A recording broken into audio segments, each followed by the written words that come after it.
India TV YouTube channel को subscribe करें और बेल आइकन दबाएं। नमस्कार, आप देख रहे हैं इंडिया टीवी। मैं हूं ज्योति मिश्रा। मुंबई में मौत की कितनी इमारतें हैं, कितने डेंजर पॉइंट्स हैं जहां लोगों की जिंदगी पर खतरा मंडरा रहा है। पिछले बुधवार को मलाड में एक बिल्डिंग गिरने से हड़कंप मच गया था। 11 लोगों की मौत हो गई थी। बावजूद इसके महाराष्ट्र सरकार की आंख नहीं खुली। मुंबई और उसके आसपास के इलाकों में मलाड जैसी दर्जनों इमारतें हैं जो जर्जर हो चुकी हैं। हैरानी इस बात की है कि इन इमारतों में लोग अपने परिवारों के साथ अभी भी रहते हैं। कुछ इमारतें तो 100 साल पुरानी हैं। वहीं झुग्गियों का भी ऐसा ही हाल है। करप्शन की वजह से झुग्गियां 4 मंजिल तक बन चुकी हैं जो कभी भी गिर सकती हैं। ऐसे में म्हाडा यानी कि महाराष्ट्र हाउसिंग और एरिया डेवलपमेंट अथॉरिटी ने इन खतरनाक इमारतों की एक लिस्ट जारी की है। इनमें 21 इमारतें सबसे खतरनाक घोषित की गई हैं जो बारिश में कभी भी ढह सकती हैं।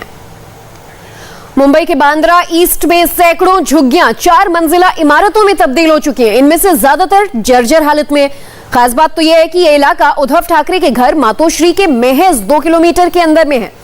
हमारे संवाददाता संदीप चौधरी की एक रिपोर्ट देखिए। मुंबई में मलाड और दहीसर इन दोनों इलाकों में 2 झोपड़े गिरने से कई लोगों की मौत हो गई। इसके बाद में झोपड़पट्टी में रहने वाले लोग कितने सुरक्षित है, इस पर भी कई सवाल उठने लगे। इस वक्त हम बांद्रा में मौजूद हैं। आप देख सकते हैं कि कितनी सारी झोपड़पट्टियां इस वक्त सामने नजर आ रही हैं, जो कि 4 माले की, 5 माले की, 3 माले की इस तरह से दिख रही है। सबसे पहले शुरुआत होती है झोपड़पट्टी में निर्माण के लिए जगह की। जगह मिलने के बाद सबसे पहले जो बात आती है सामने, वहां पर किसी तरह का निर्माण यानी झोपड़े का निर्माण किया जाए। फिर धीरे धीरे पहला माला, दूसरा माला, तीसरा माला, चौथा माला, एक एक माला चढ़ते जाता है और इस तरह से झोपड़पट्टी का निर्माण मुंबई के विभिन्न इलाकों में अब तक होते रहा है। इसके बाद में जब तेज बारिश होती है, जैसे कि 2 दिनों से लगातार मुंबई शहर में बारिश हो रही है, यही कारण है कि मालवनी का हादसा हुआ, उसके बाद में दहीसर का एक हादसा हुआ। तो इस तरह की घटनाएं लगातार सामने आती रहती है। जाहिर सी बात है, झोपड़े बनाए जब जाते हैं तो प्रॉपर स्ट्रक्चर नहीं रहता। यही कारण है कि तेज बारिश के कारण और तूफान के चलते ये घर ढह जाते हैं, सुरक्षित बिल्कुल नहीं रहते। यही कारण है कि लोग कितने सुरक्षित है इन घरों में रहने वाले, ये भी सबसे बड़ा सवाल है।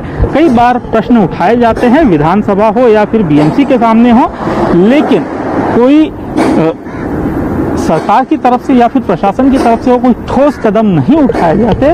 अब तक महाराष्ट्र सरकार ने 2000 के झोपड़ों को मंजूरियां जरूर दी है, यानी 2000 के पहले के जो झोपड़पट्टियों में झोपड़े बने हैं उनको मंजूरी जरूर दी है, लेकिन उसके बाद भी निर्माण कार्य झोपड़ों का चलते रहा है मुंबई शहर के विभिन्न इलाकों में। खासतौर पे मुंबई उपनगर में इस तरह की स्थिति निर्माण हो चुकी है कि कई सारी झोपड़पट्टियां निर्माण हो चुकी है। बाद में लोगों के वोटर आईडी बनते हैं, राशन कार्ड बनते हैं। वोटर आईडी बनने के बाद वो वोटर्स की तरह से नेता इनकी तरफ देखते हैं, लिहाजा झोपड़पट्टियां स्थानीय नेताओं के मध्यस्थता के कारण लगातार मुंबई उपनगर में खास तौर पर ज्यादा तौर पर बढ़ रही है। कैमरामैन अरुण के साथ संदीप चौधरी, इंडिया टीवी, मुंबई। नमस्ते, मैं हूं मीनाक्षी जोशी। वीडियो और खबरों से अपडेट रहने के लिए India TV YouTube channel subscribe करें, बेल आइकन दबाना ना भूलें। जुड़े रहें इंडिया टीवी के साथ।